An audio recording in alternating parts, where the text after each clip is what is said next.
Mixed by Mohan Darshan. DJ Vikas. मटियाला सीतामढ़ी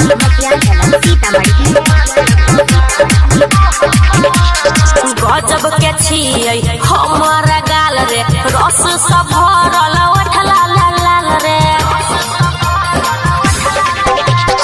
गजब के छियै हमारा गाल रे रस सब भरल उठला लाल लाल रे सब छौरा के मारै छियै हम जान सब छौरा के मारै छियै हम जान। Mixed by Mohan Darshan. ले गे छौड़ी चुमा के दुकान लेवे खातिर अइबौगे जान सुबह शाम।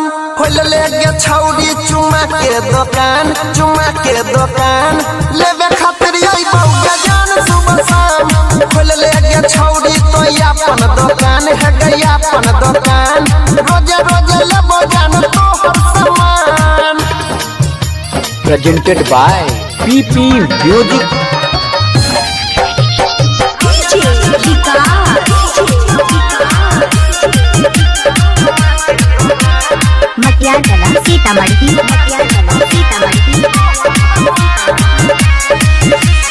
पर नहीं जवानी तो खर्चा जल्दी छपा ले तू परचा नोट के गोडी कमाई भी कोई जेतो सगरो के चर्चा।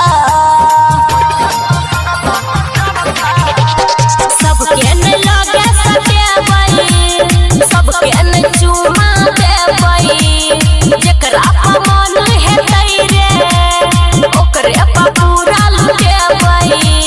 कथिला होय छही तू परेशान कथिला होय छही तू परेशान। खोल ले गे छौड़ी चुमा के दुकान लेवे खातिर अइबौगे जान सुबह शाम। खोल ले गे छौड़ी चुमा के दुकान लेवे खातिर अइबौगे जान सुबह शाम। खोल ले गे छौड़ी तो अपन दुकान है गया अपन दुकान रोजे रोजे लेबो जान तोहर सामान। Presented by PP Music. DJ Vikas.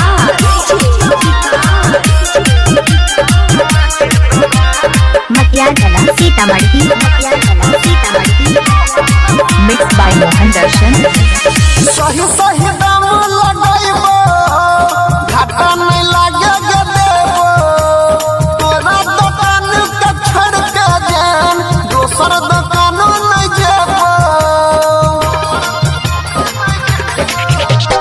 लाखों के हमर जवानी छोरा बैठे सब पानी सुमन सोना के संगे कर नहीं तू छरखानी। अनिल सोनी बंद राख जुबान अनिल सोनी बंद राख जुबान। खोल ले गे छौड़ी चुमा के दुकान लेवे खातिर अइबौगे जान सुबह शाम। खोल ले गे छौड़ी चुमा के दुकान लेवे खातिर अइबौगे जान सुबह शाम।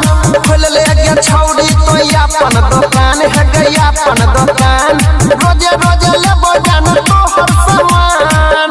Presented by PP Music Mathili.